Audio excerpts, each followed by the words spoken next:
Human Geography by Knox Marston, 7th edition, Chapter 1, Part 2. Spatial interaction. Interdependence between places and regions can be sustained only through movement flows. Geographers use the term spatial interaction as shorthand for all kinds of movement and flows involving human activity. Freight shipments, commuting, shopping trips, telecommunications, electronic cash transfers, migrations, and vacation travel are all examples of spatial interaction. The fundamental principles of spatial interaction can be reduced to four basic concepts: complementary, transferability, intervening opportunities, and diffusion. Complementarity.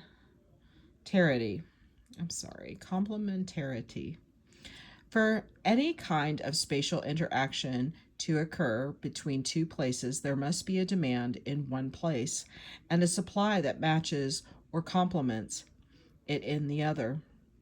This complementarity can be the result of several factors. One important factor is the variation in physical environments and resource endowments from place to place. For example, a heavy flow of vacation travel from Swedish cities to Mediterranean resorts is largely a function of climatic complementarity.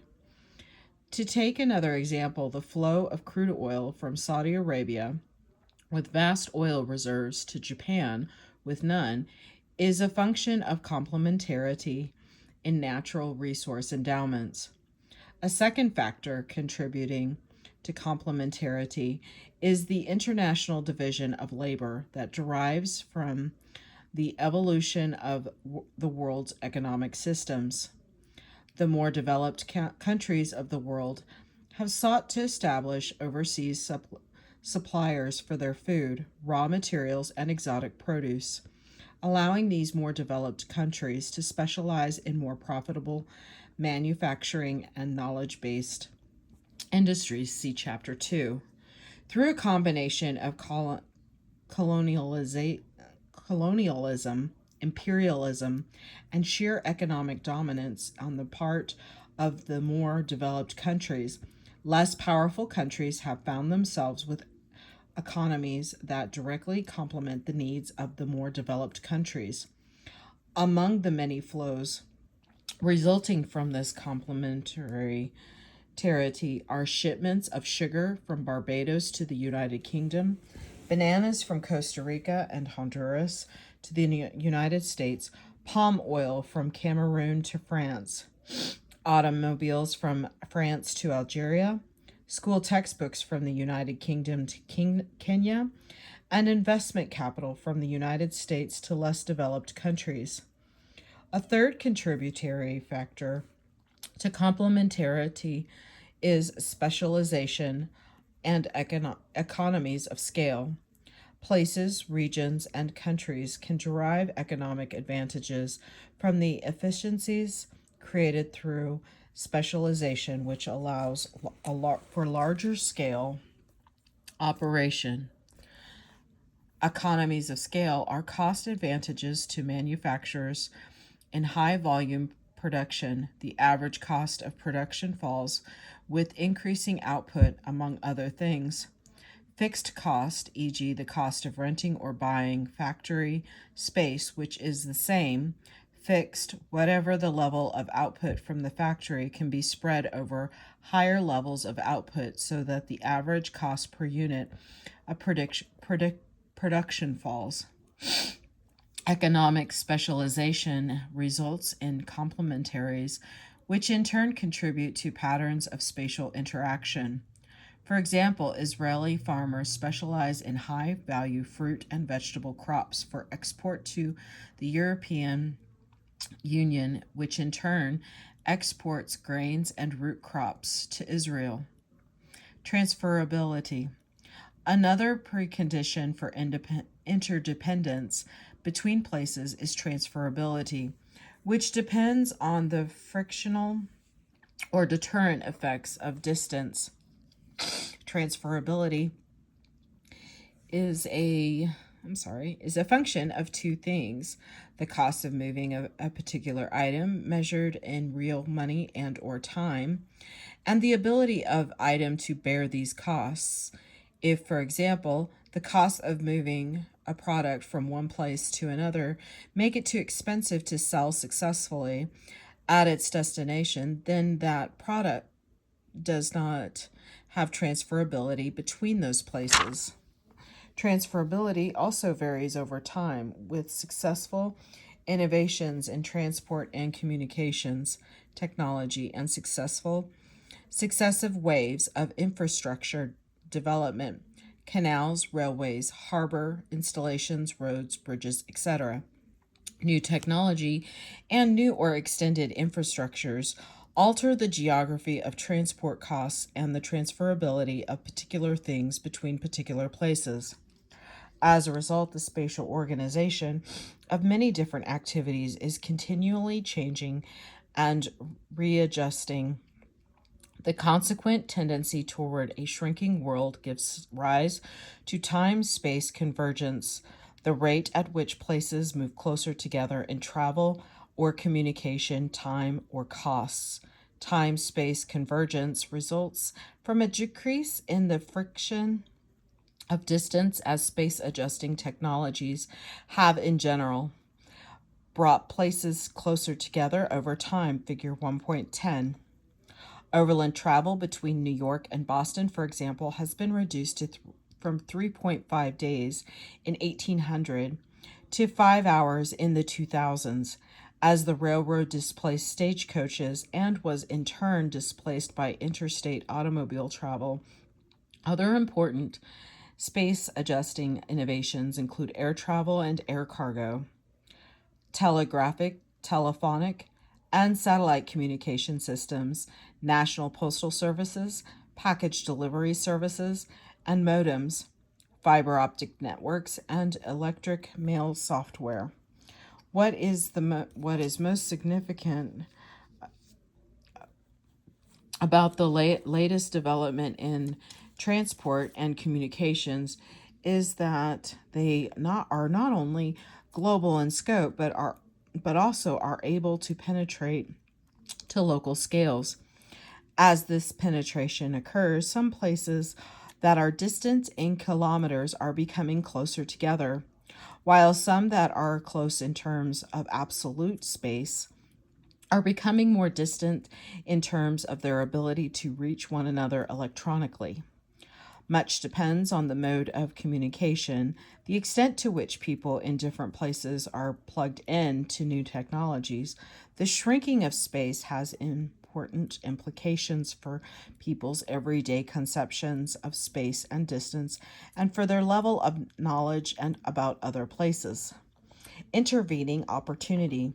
While complementary and transferability are preconditions for spatial interaction, and intervening opportunities are more important in determining the volume and pattern of movements and flows.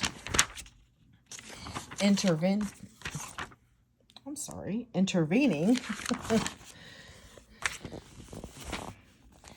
opportunities are alternative origins and or destinations.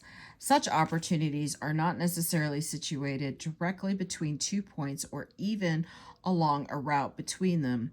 Thus, to take one of our previous examples for Swedish families, considering a Mediterranean vacation in Greece, resorts in Spain, southern France, and Italy are likely to be intervening opportunities because they can probably be reached more quickly and cheaply than resorts in Greece. The size and relative importance of alternative destinations are important aspects of the concept of intervening opportunity. For our Swedish families, Spanish resorts probably offer the greatest intervening opportunity because they contain the largest aggregate number of hotel rooms and vacation apartments, we can therefore state the principle of intervening opportunity as follows: spatial interaction between an origin and a destination will be proportional to the number of opportunities at that destination and inversely proportional to the number of opportunities at alternative destinations. Here's the picture for the 1850 time-space convergence. Spatial diffusion, disease outbreaks, technological innovations, political movements, and new musical fads all originate in specific places and subsequently spread to other places and regions. The way that things spread through space over time, spatial diffusion, is one of the most important aspects of spatial interaction and is crucial to an understanding of geographic change. Diffusion seldom occurs in an apparently random way, jumping unpredictably all over the map. Rather, it occurs as a function of statistically probability, which is often based on fundamental geographic principles of distance and movement. The diffusion of contagious diseases, for example, is a function of the probability of physical contact modified by variations in individual resistance to the disease.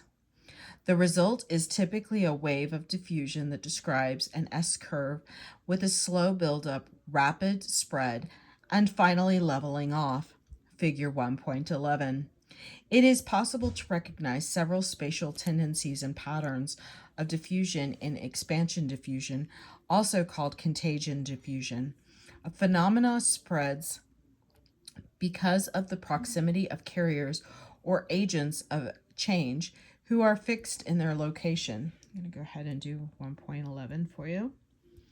An example would be the diffusion of an agricultural innovation such as the use of hybrid seed stock among members of a local farming community.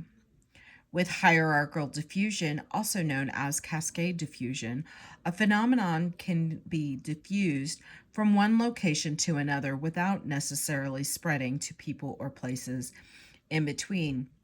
An example would be the spread of a fashion trend from large metropolitan areas to successfully smaller cities, towns, and rural settlements. Many patterns and processes of diffusion reflect both expansion and hierarchical diffusion, as different aspects of human interaction come into play in different geographic settings. The diffusion of outbreaks of communicable diseases, for example, usually involves a combination of expansion and hierarchical diffusion. Here's the map for this area.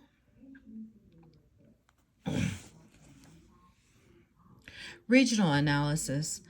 Not all geographic phenomena are most effectively understood through spatial analysis.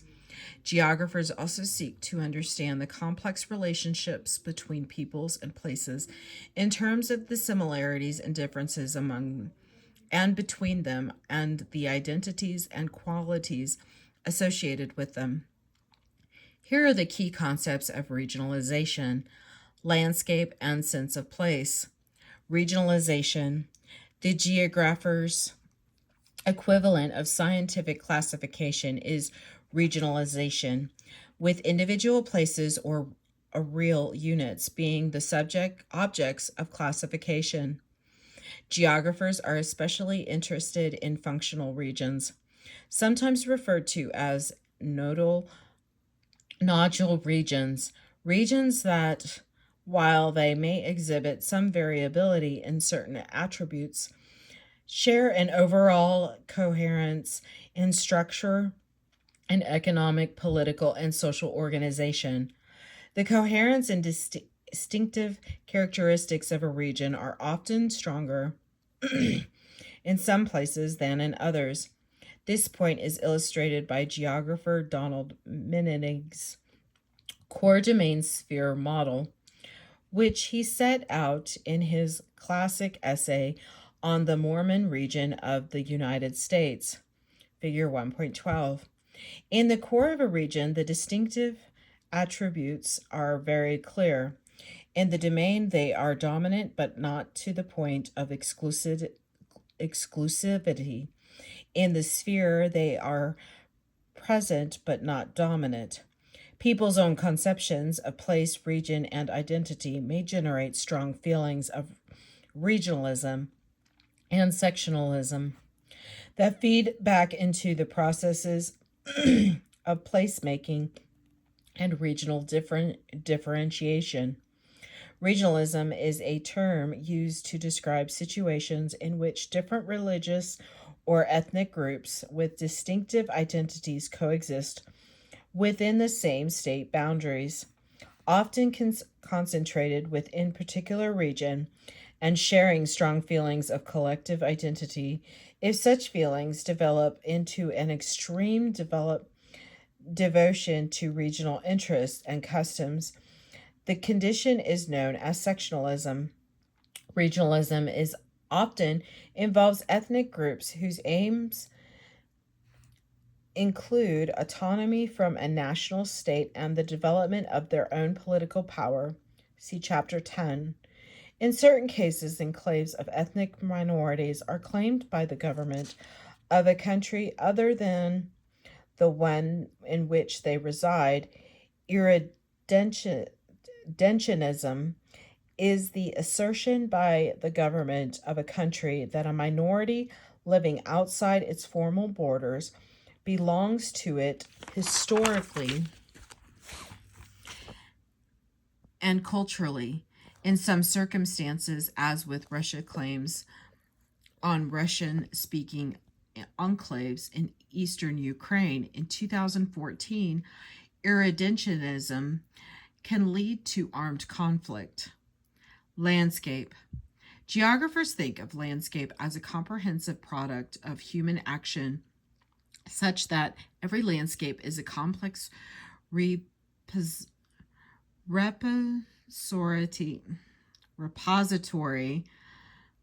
I think that's spelled right, sounded right, of society. It is a collection of evidence about our character and experience, our struggles and triumphs as humans. To better understand the meaning of landscape, geographers have developed different categories of landscape types based on the elements contained within them. Ordinary landscapes, or vernacular landscapes as they are sometimes called, are the everyday landscapes that people create in the course of their lives together. From crowded city centers to leafy suburbs and quiet rural villages, landscapes are lived in unchanged and influence and change the perceptions, values, and behaviors of people who live and work in them. Symbolic landscapes, by contrast, represent particular values or aspirations that builders and financiers want to impart to a larger public. For example, the neoclassical architecture of the buildings of the federal government in Washington, D.C., along with the streets, parks, and monuments of the Capitol, constitute a symbolic landscape intended to communicate a sense of power, but also of democracy in its imitation of the Greek city-state. Some landscapes become more powerfully symbolic of national identity. Nation building depends heavily on stories of golden ages, enduring traditions, heroic deeds, shared hardships, and dramatic destinies, all located in traditional or promised homelands with hallowed sites and scenery. Landscapes thus become a way of picturing a nation. With the creation of modern Italy during the Risorgimento, I hope I didn't, sorry if I mispronounced, quote, revival through unification, 1815 to 1861, for example, the classical Tuscan landscape became emblematic of Italy itself and has attracted landscape painters, romantic poets, and novelists ever since. Similarly, the west of Ireland, figure 1.14, came to symbolize the whole of Ireland to Irish nationalists in the early 20th century, partly because it was seen as the regional the region least affected by British colonization, but also because its bare and rugged landscape seemed to contrast so strikingly with more of the bucolic rural landscapes, figure 1.15, by which England was popularly imagined. Geographers now recognize that there are many layers of the meaning embedded in the landscape. Landscapes reflect people's dreams and ideas as well as their material lives.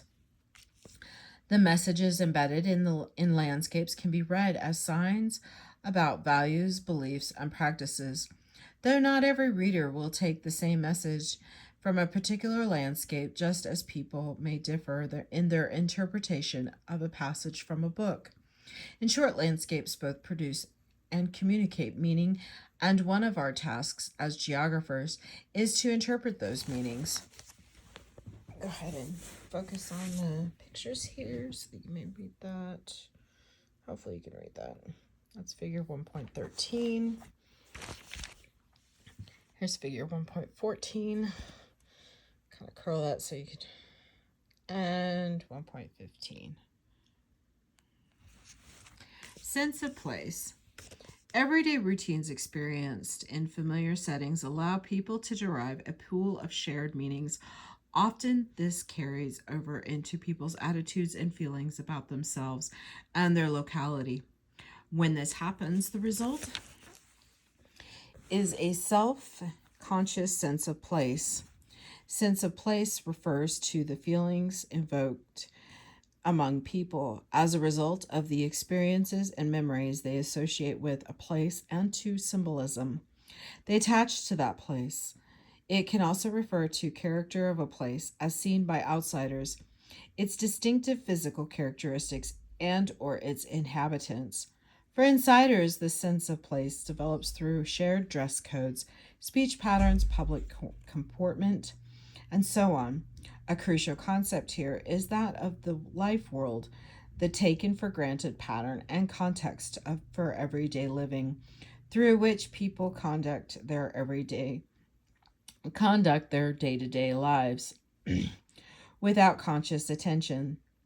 People become familiar with one another's vocabulary, speech patterns, dress codes, gestures, and human as a result of routine encounters and shared experiences in bars and pubs, cafes and restaurants, shops and street markets, and parks.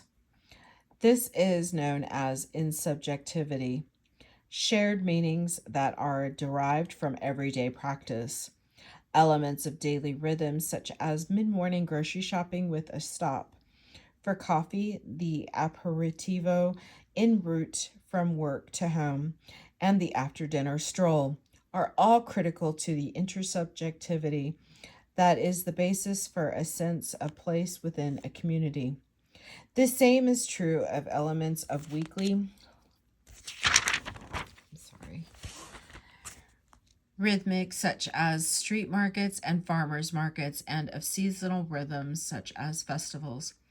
These rhythms, in turn, depend on certain kinds of spaces and places, not only streets, squares, and public open spaces, but also third places, after home first and workplace second.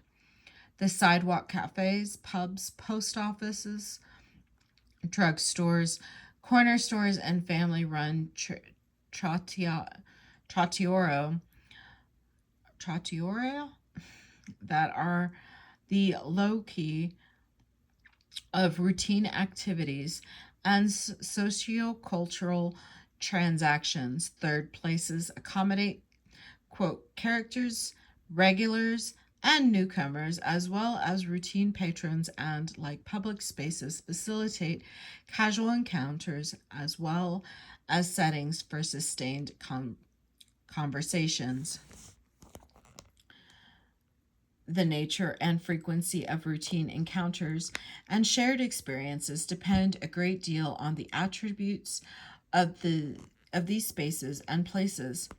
A sense of place also develops through familiarity with the history and symbolism of particular elements of the physical environment. A mountain or lake, the birthplace of someone notable, the site of some particularly well known event, or the expression of community identity through art. Sometimes it is deliberately fostered by the construction of symbolic structures such as monuments and statues. Often it is a natural outcome of people's familiarity with one another and their surroundings. Because of this consequent sense of place, insiders feel at home and in place. For outsiders, a sense of place can be evoked only if local landmarks, ways of life, and so on are distinctive enough to invoke a significant common meaning for people who have no direct experience of them. Central London, for example, is a setting that carries a strong sense of place to outsiders who have a sense of familiarity with the riverside panoramas, busy streets, and distinctive monuments and historic buildings. Here's figure 1.7, a third place.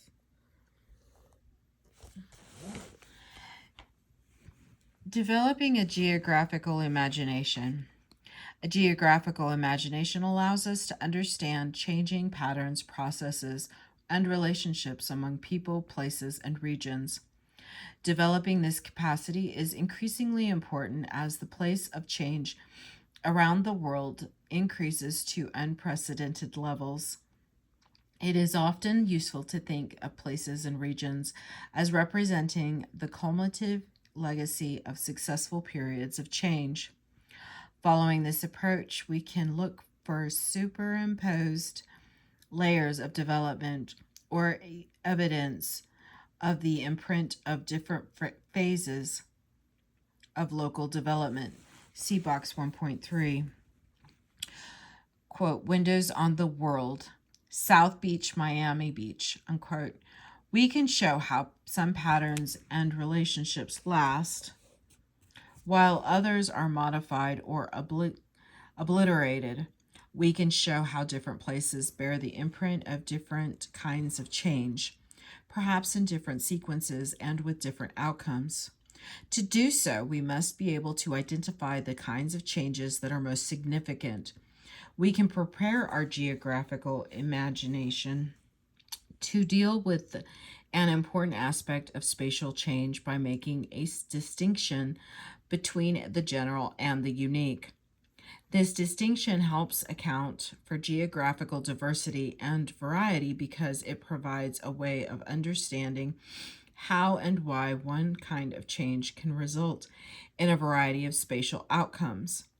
Because the general effects of a particular change always involves some degree of modification as they are played out in different environments, unique outcomes result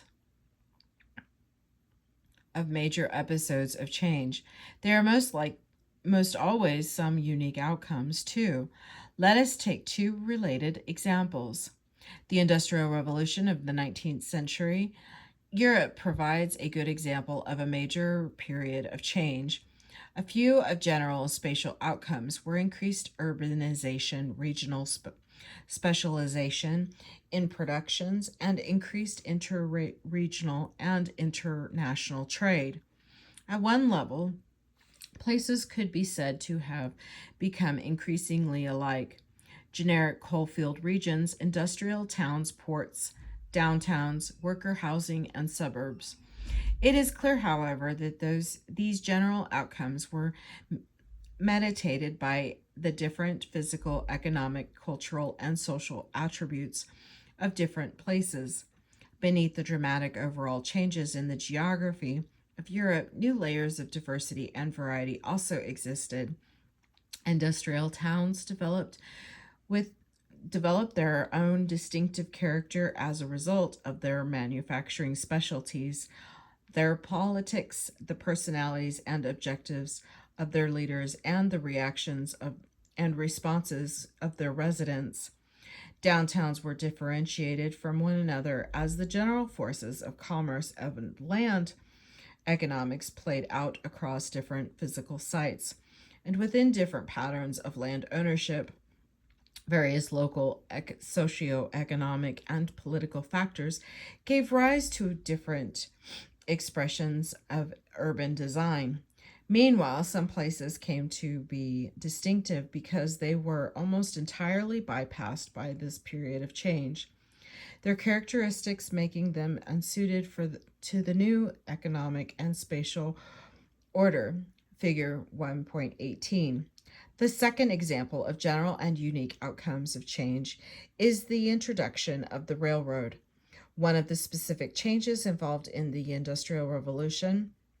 In general terms, the railroad contributed to time-space convergence, to the reorganization of industry into larger market areas, to an increase in interregional and international trade, and to the interconnectedness of urban systems. Other unique outcomes, however, have also contributed to distinctive regional geographies. In Britain, the railroad was introduced to an environment that was partially industrialized and densely settled. The increased efficiencies provided by the railroad helped to turn Britain's economy into a highly integrated and intensively urbanized national economy. In Spain, however, the railroad was introduced to an environment that was less urbanized and industrialized and less able to afford the cost of railroad construction.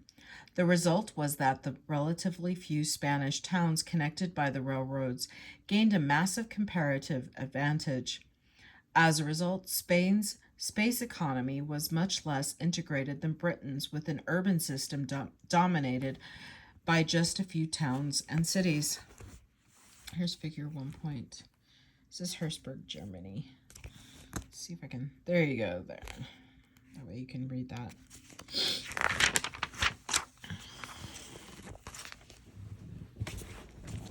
Future geographies. Let me go ahead and so you can see this.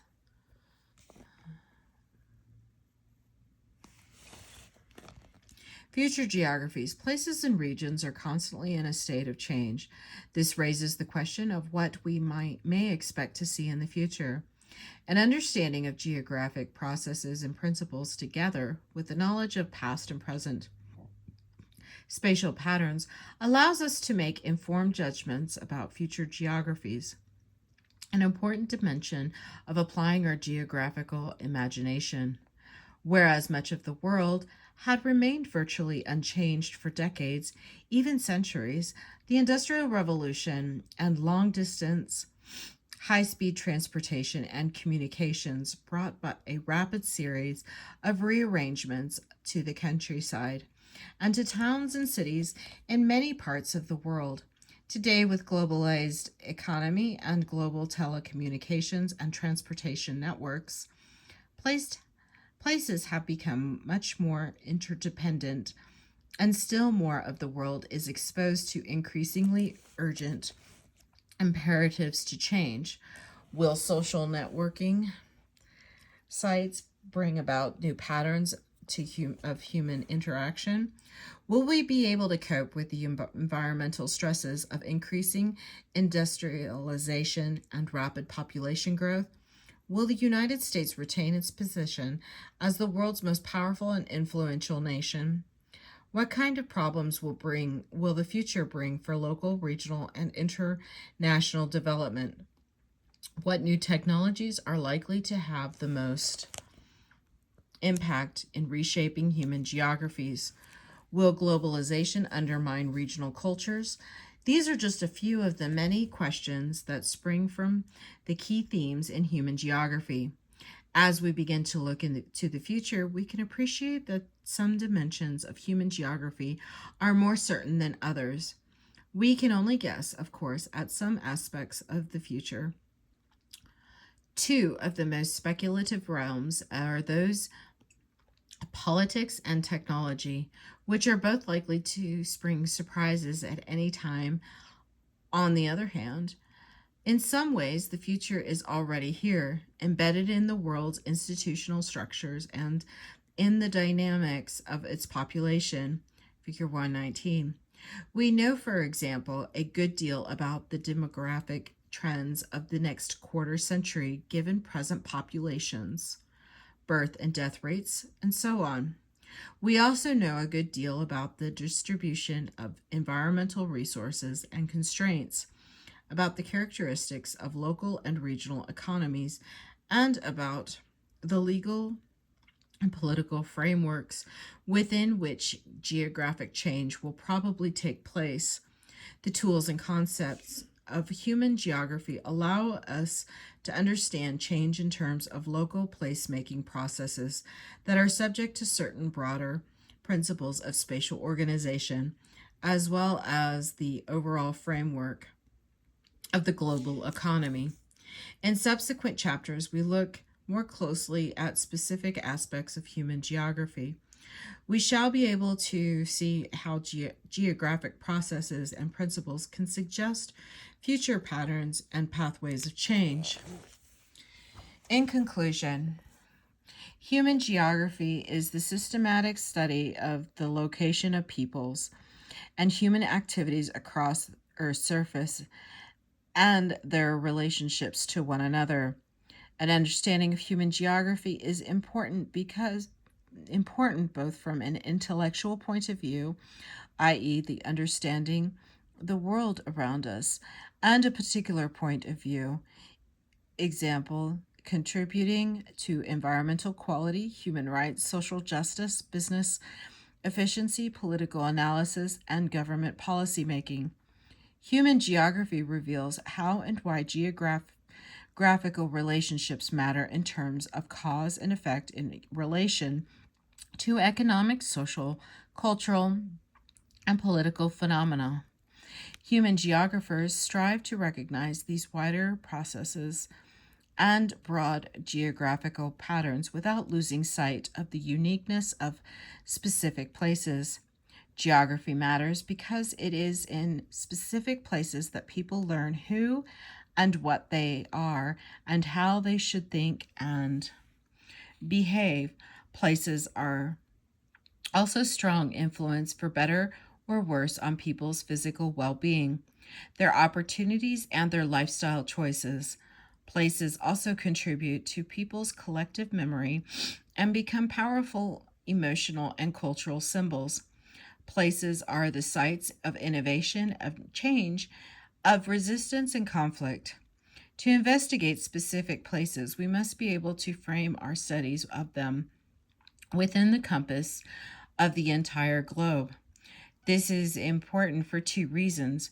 First, the world consists of a complex mosaic of places and regions that are interrelated and interdependent in many ways. Second, placemaking forces, especially economic, cultural, and political forces that influence the distribution of human activities and the character of places, are increasingly operating at global and international scales.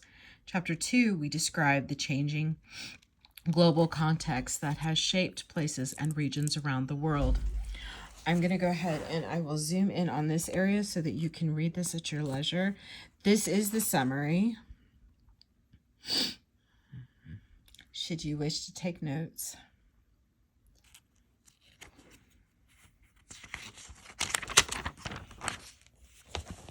Here's the key terms.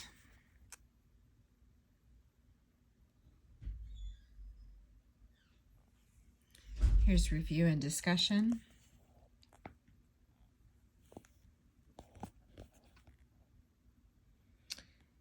Here's unplugged.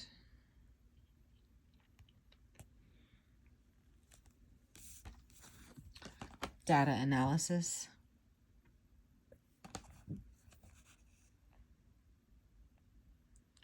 Here's this, should you wish to pause this. There we go.